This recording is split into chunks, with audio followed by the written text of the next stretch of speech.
Welcome to Flashback, a podcast by the Okaloosa County Public Information Office. Get ready to dust the nostalgia off your sleeve as we talk with Okaloosa citizens who share with us how things used to be. I'm your host, Nick Tomachek. It's time to step into your imaginary DeLorean, tap your flux capacitor, and flash back.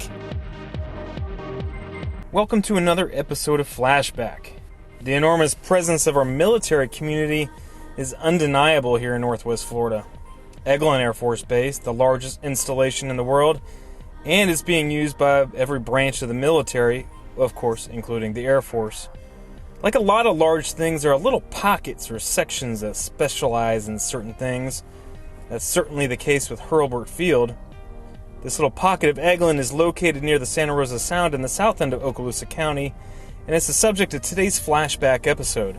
General Grandison Gardner, who was an Eglin commander, named Hurlburt Field for First Lieutenant Donald Wilson Hurlburt, who was killed in an aircraft crash at what was then known as Eglin Auxiliary Field No. 9, and that was in 1943. People living near Hurlburt will hear a constant hum, usually of a C-130 on the runway, and you'll see smaller U-28 propeller aircraft and CV-22 Ospreys on a lot of days if you're chilling at the beach in that area. They also have an impressive air park with retired aircraft for those wanting to reminisce about the glory days of that aircraft, or for general museum enthusiasts. Hurlburt also has its own golf course, Gator Lakes. It's aptly named. You can actually find gators sunning themselves in various parts on the course and on the installation from time to time. Probably the most notable thing about Hurlburt is that it's home of AFSOC, Air Force Special Operations Command. AFSOC jobs include combat controllers, pararescuemen, special reconnaissance and tactical air control party, and a lot of other specialized fields. So in other words, these folks are the elite branch of the Air Force. The Navy has SEALs, Army has Green Berets, and Marines have MARSOC and their Marine Raiders. The Air Force has AFSOC and the Air Commandos. Being elite means you have to be trained, and I mean really trained. This training is why you'll sometimes see the motto, any place, anytime, anywhere, listed on literature or other signage related to Hurlburt and AFSOC. Listen to this piece of promotional material I found from the Air Force that'll help you get an idea of some of the intensity of the profession of some of these airmen. When you leave this course, you will bear the title of Air Commando, but you will never truly own it. You will continue to earn that distinction every day you put the uniform on. This uniform carries an unspoken promise. If you fall, I will pick you up. If you are taken, I'm coming for you. If someone tries to harm my teammates, you gotta get through me!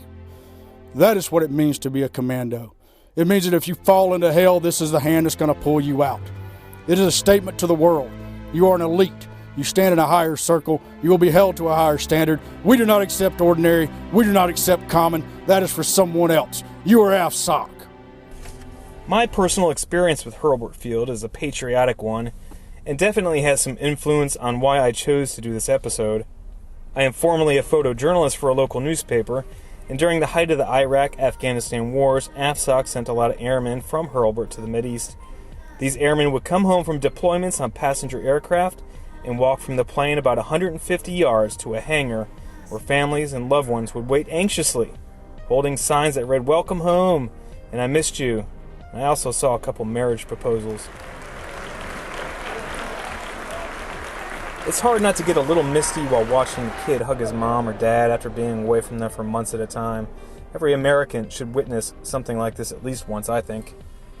So, having such an elite group of people in Okaloosa County has certainly had an impact on those of us who call this place our home.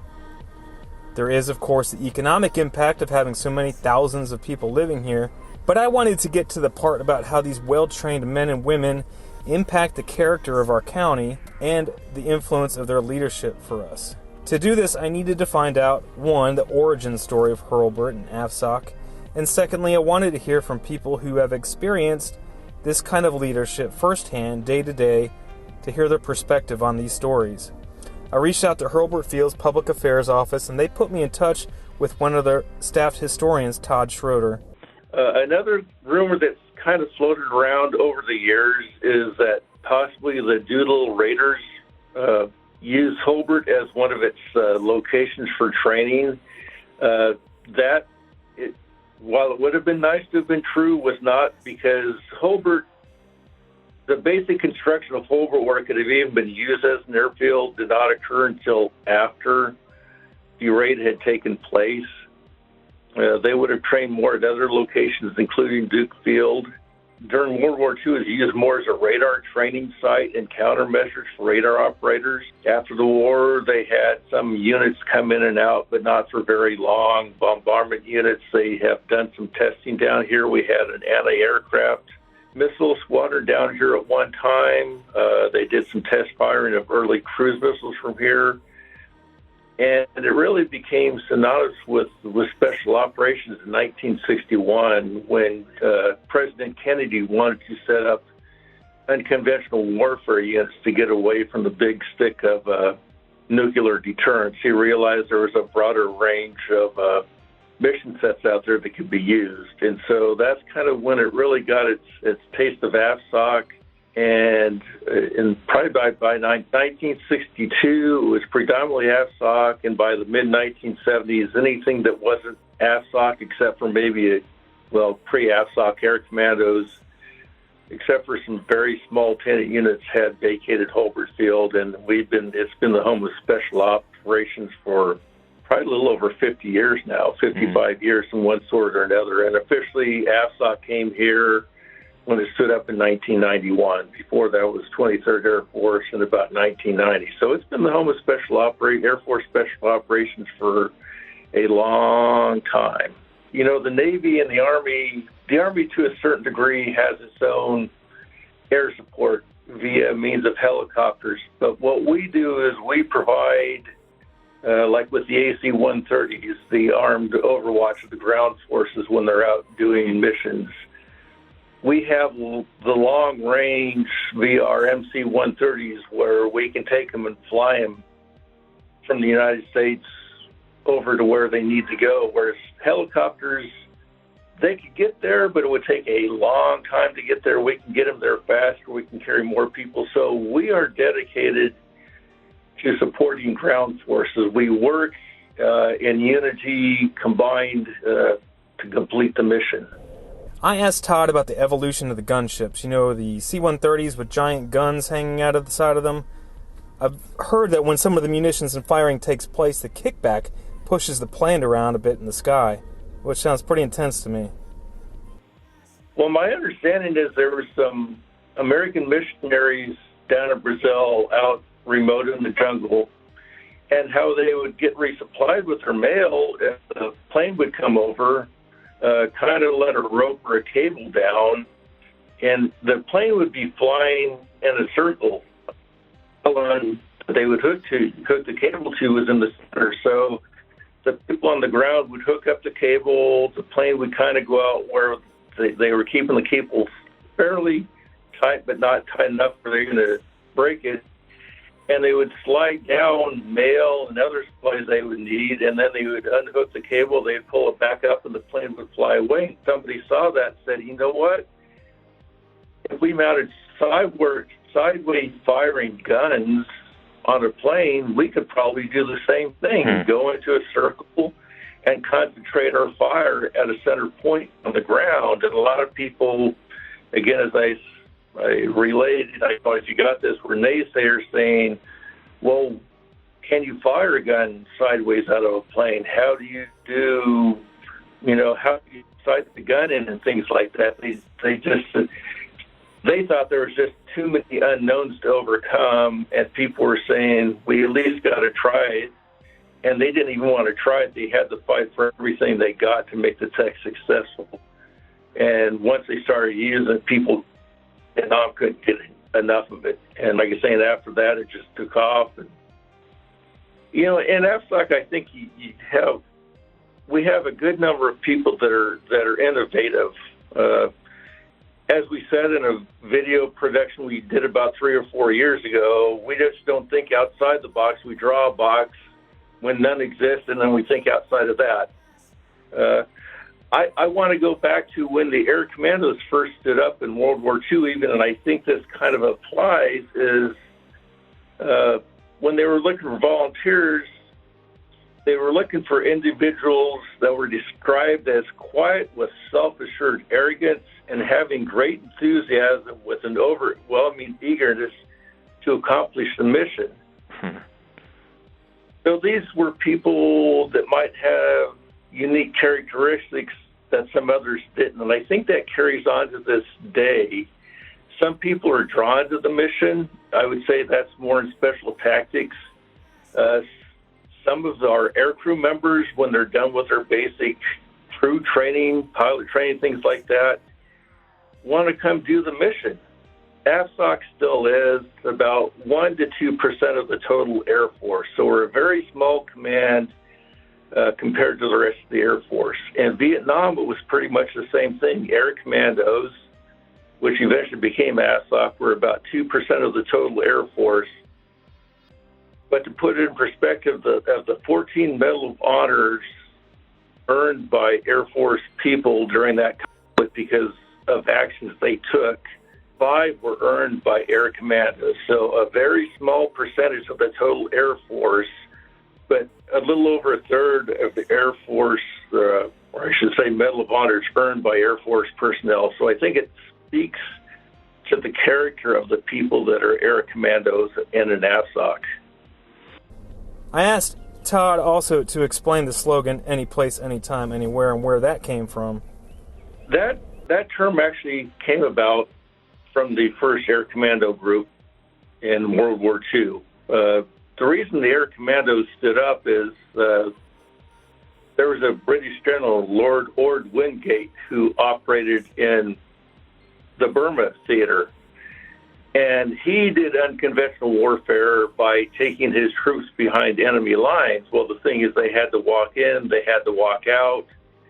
If they got injured and couldn't proceed, it was basically, what was relayed to me is they had their weapon, and they were told there, if the Japanese come to you, do whatever you think is necessary. And so, of course, their morale at times wasn't all that great. And they came up with an idea, and they pitched to General Arnold, who was chief of the Army Air Forces, and he liked the idea. And so he formed the first Air Commandos group who worked with Lord, Ord Wingate, and they would actually fly their people behind enemy's lines. They could go in light planes and pick up their injured. So morale vastly improved. Well, they were flying Wingate to a new location, or they were just flying him in one of our aircraft. Well, the aircraft crashed and killed Wingate. And the leaders of the first Air Commando group, Colonel Cochran and Colonel Allison, were afraid that the Brits would lose faith in them. Yeah. So they sent a letter of apology, and the Brits wrote back, say, don't worry, we would fly with you guys any place, anytime, anywhere. And that's where that saying came from. Was like, we have complete confidence in you guys, and we would go, like they say, any place, anytime, anywhere with you.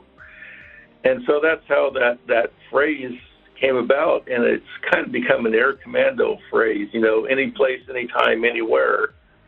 We're ready to go. We're going to adapt as we have to. If we have to make changes, we'll make changes very quick, on the fly to make sure we get that mission done. When I was first assigned to AFSOC in 1992, their unofficial motto was a step ahead into changing world. So in other words, we're going to have to continually evolve and sometimes revolutionize the way we do business so we can stay relevant and mean we're going to be able to accomplish our mission. And again, that gets back to innovation, eagerness to get the mission done, have a little bit of a self-assured arrogance. In other words, you can say that's what the rules are. We think we can do more than the rules. That's not saying we break the rules, but we look at them and say, we think we can do things better, and here's how we think we can do them better. Yeah. I like that self-assured arrogance. That's pretty good. Todd is currently a civilian employee with AFSOC, but he had served in the Air Force as an enlisted historian, serving all over the world, but was happy when he had a chance to come back to work at AFSOC at Hurlburt. He has now been there in his capacity as a historian for 11 years. When I had the chance to come back to AFSOC, I had it because I just love the mission. I love the people. It's a great place to work. It's a great command to be in. I just absolutely love it. I also talked with another gentleman historian with Hurlburt AFSOC connections, Herb Mason. He worked at AFSOC for 30 years and remembers a lot of details of his time there. One of the things you'll notice in all these people who work there, they don't show it, but basically they're all A-types. And what I mean by that is you give them a task to do, and they'll figure out a way to do it.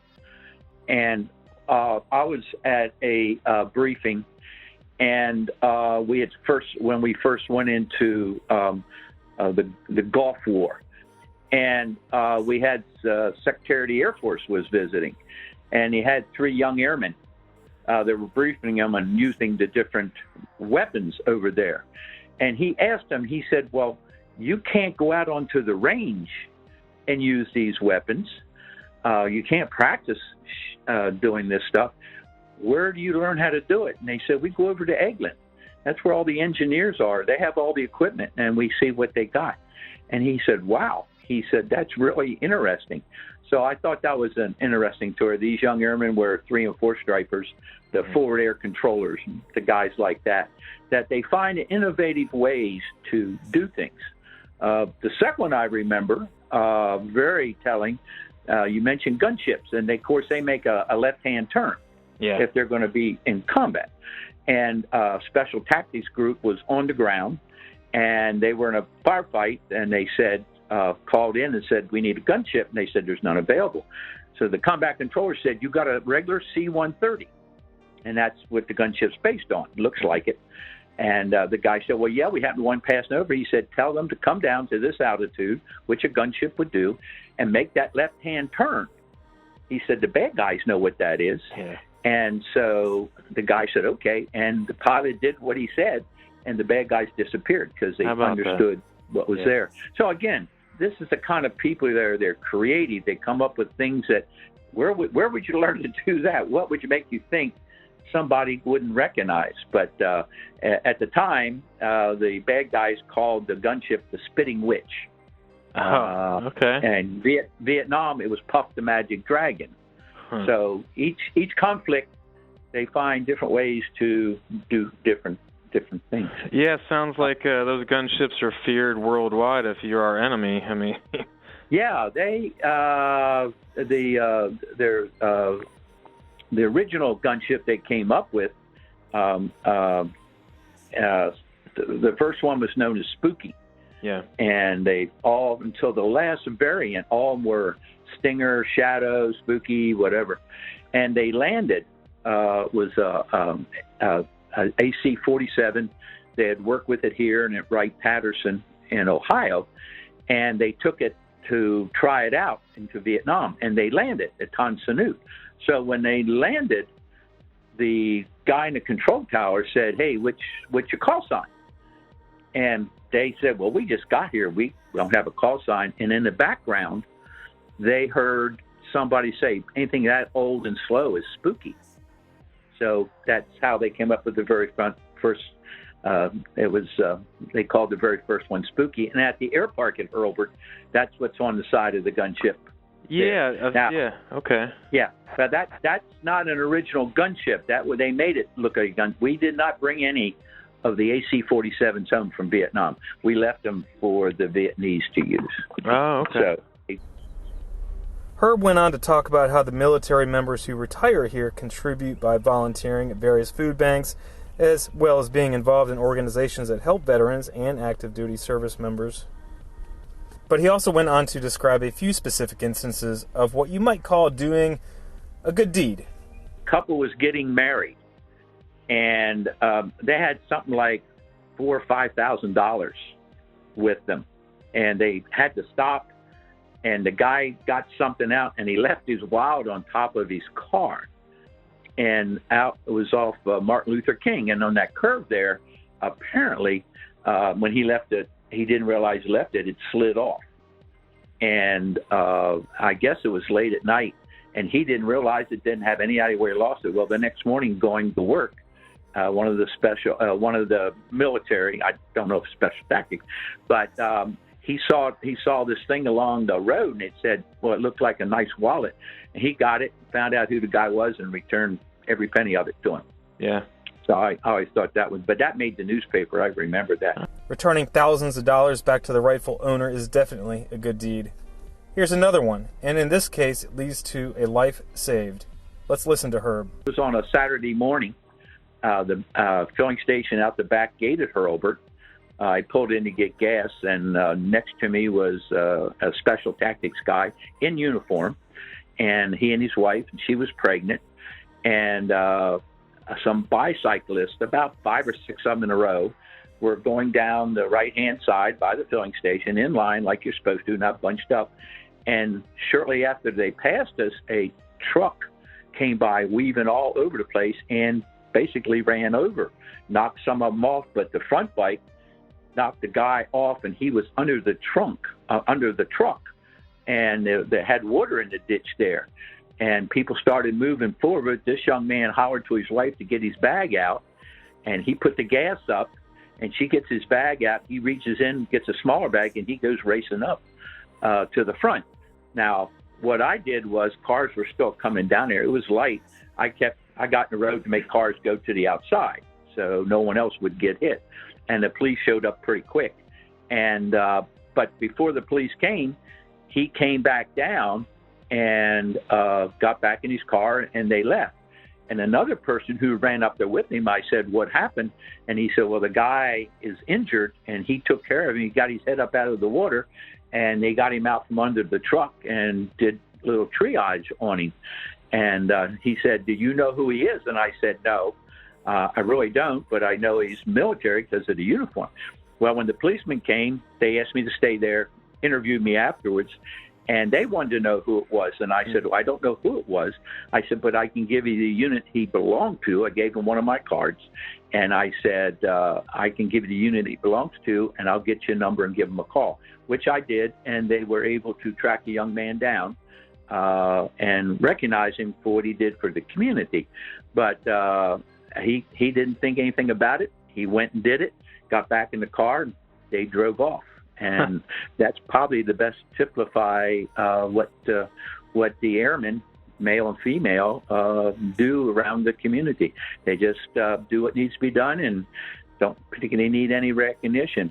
So I think it's pretty significant. I used to get asked by many people, well, we don't read about the Air Force in these operations, the special ones. Mm-hmm. You read about the SEALs and the Rangers and Delta, and you read about the British SAS, Special Air Service. And I came up with an answer for him. I said, okay, when you see these guys going and doing their thing, just think about how they got there.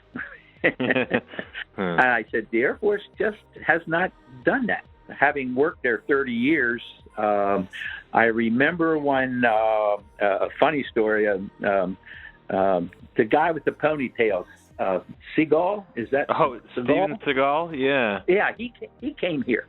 Steven Seagal is a martial arts movie star that practiced the martial art known as Aikido. He made his biggest appearance to the world in the film Above the Law in 1988. A more recent movie was Under Siege. In all these movies, he basically kicked the crap out of the bad guys in each one, but he hasn't started anything big in recent years, but was definitely pretty big back in the late 80s and 90s for sure. He also starred in 2009 in a reality show where he was a deputy from the sheriff's office in a parish in Louisiana. He has a bit of notoriety on various subjects if you want to see what pops up on your Google search. Anyway, let's finish Herb's story. And he came, and everybody was so excited. He was going to do something, a movie, but he wanted to do some training. So the guy that was his escort was a friend of mine. We played soccer together. And he said, yeah, he's going to be over in the headquarters. So if you've been into the headquarters, AFSOC, there's a balcony there, second floor, and you can look down. Well, Steven Seagal there and his long hair, and he, and there were several a young lady and an older woman in front of me, and they were going on about him being a hero. He's a real hero. And I said, ladies, I said, he isn't a hero. He's a movie star. And I pointed out two gentlemen. One was an airman. One was a sergeant. And I said, and she said, well, I work with him. And I said, did you know he did such and such and such? Well, no. And the other lady said, you know, your guy did such and such and such. He was on this. Well, no, I did not know that. And I said, they are heroes. Yeah. Not Steven Seagal. But the rest of the story, when I asked the guy, how did he do? He said, the hand-to-hand stuff, it was no one better than him. He said, but he couldn't hit the broadside of a barn door when they went to the rifle range. So I thought that was an interesting story. That's a good one. So, when I got here in 91, I just happened to look it up. I think we've had 13 commanders of AFSOC, and I've worked for 11. I worked for 11 of them.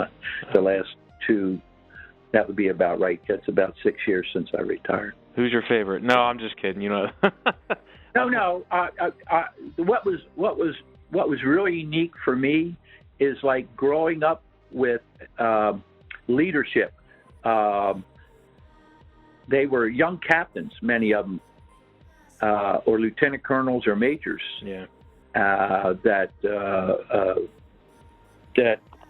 eventually became commanders. So I got to work with them in a variety of jobs. And you bring another interesting story. He never told this story. I'm walking because I just had the book out, and I was looking at the commanders I'd worked for. Yeah. And the one that hired me, one of the brightest guys I'd ever met and worked with, he left fairly soon after I got there.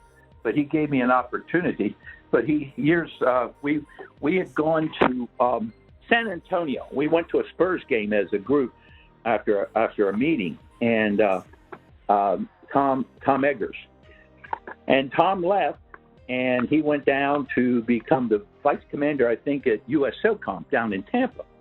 But before that, we were I was getting to know him, and we were at the ball game, and he got to telling me that the Air Force wasn't real big on setting up special operations. Well, none of the services were big on it. And his mentor told him that he shouldn't take the job of the AFSOC commander. It was a numbered Air Force. And Tom told me, he said, I probably hurt my career a little bit. And I just thought it was an interesting story. Huh. And I said, why was that? He told me the Air Force wasn't real big.